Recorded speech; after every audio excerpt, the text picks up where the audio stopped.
मोदी तेरी कब्र खुदेगी यूजीसी के छाती पर। क्या ये नारा देशद्रोह की कैटेगरी में नहीं आता है?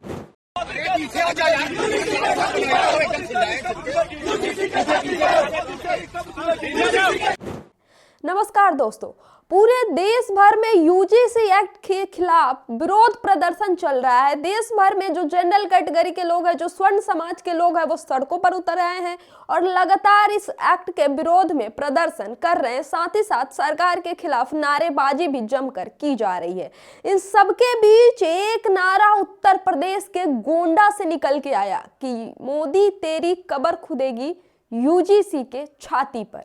देश के प्रधानमंत्री की कब्र खोदने की बात कही जा रही है इस यूजीसी एक्ट के विरोध में, और ये नारा लगाया है स्वर्ण समाज के लोगों ने। जो गोंडा का स्वर्ण समाज है वहां के लोगों ने, जब ये लोग यूजीसी एक्ट के खिलाफ विरोध प्रदर्शन मार्च निकाल रहे थे, इसी दौरान एक आदमी, इनका नेता, कहता है कि मोदी तेरी कब्र खुदेगी यूजीसी के छाती पर।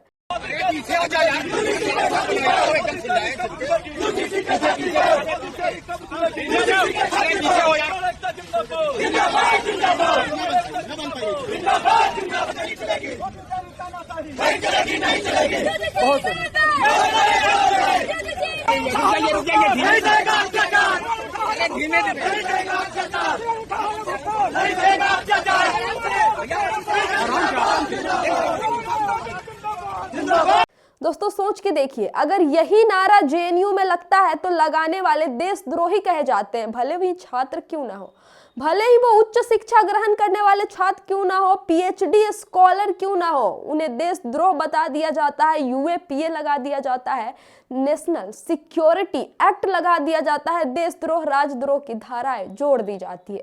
लेकिन वही ये लोग जो यूजीसी एक्ट के विरोध में, उस एक्ट के विरोध में जो देश में उच्च शिक्षा के संस्थानों में समानता लेकर आएगी, जातिगत भेदभाव मिटाएगी, उस यूजीसी एक्ट के विरोध में जब विरोध प्रदर्शन मार्च निकाल रहे हैं तो कह रहे हैं कि देश के प्रधानमंत्री के लिए तुम्हारी कब्र खुदेगी यूजीसी की छाती पर। यानी एक यूजीसी एक्ट से इतनी नाराजगी हो गई कि अब देश के प्रधानमंत्री की कब्र की बात कही जा रही है, मारने मरने की बात कही जा रही है। लेकिन इन नारों पर कोई भी आपत्ति दर्ज नहीं कराएगा। क्या दोस्तों ये नारा देशद्रोह की कैटेगरी में नहीं आता है?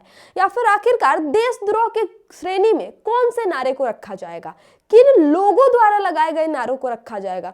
जेएनयू का अगर कोई छात्र ये नारा लगाता है तो वो देशद्रोही के बन जाता है, देशद्रोह की कैटेगरी में चला जाता है। लेकिन वही नारा जब एक स्वर्ण समाज का व्यक्ति सड़क पर सरकार के एक बिल के विरोध में लगाता है तो उसे देशद्रोह नहीं बताया जाता है। क्यों? देशद्रोह सिर्फ जेएनयू के स्टूडेंट के लिए बना है क्योंकि वो स्टूडेंट इस सरकार के खिलाफ मुखर होकर हर एक मुद्दे पर अपनी राय रखते हैं, सिर्फ इसलिए।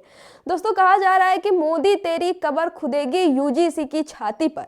अब विरोध करना अपनी जगह है और देश के प्रधानमंत्री के मारने की बात करना अपनी जगह है, कब्र खोदने की बात अपनी जगह है।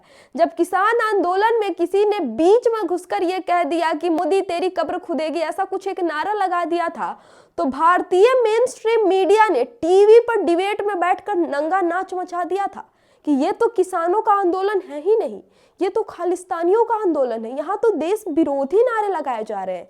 लेकिन वहीं अगर इस यूजीसी वाले प्रोटेस्ट में कोई नारा लगा रहा है मोदी तेरी कब्र खुदेगी यूजीसी की छाती पर, तो ये भारतीय मीडिया चुप है और तमाशा देख रहा है। क्यों? क्योंकि नारा लगाने वाले लोग स्वर्ण समाज से है और भारतीय मीडिया में 90% स्वर्ण समाज वाले बैठे हैं।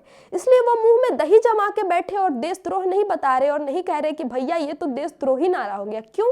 देशद्रोह का नारा सिर्फ उन लोगों के लिए होता है जो सरकार के खिलाफ लगाते हैं, जो सिर्फ सरकार से सवाल करते हैं।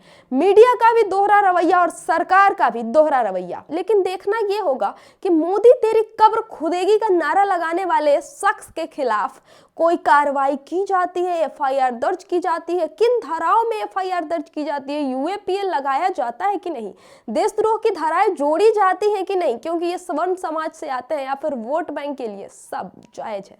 आपकी क्या राय है इस वीडियो पे? जो भी आपकी प्रतिक्रिया है हमें कमेंट बॉक्स में जरूर बताएं और देखते रहिए हमारा यूट्यूब चैनल डिप्लोमेटिक इंडिया। ऐसे सच्चाई और वास्तविकता के साथ हर एक खबर पर रूबरू कराते रहेंगे। बहुत बहुत धन्यवाद।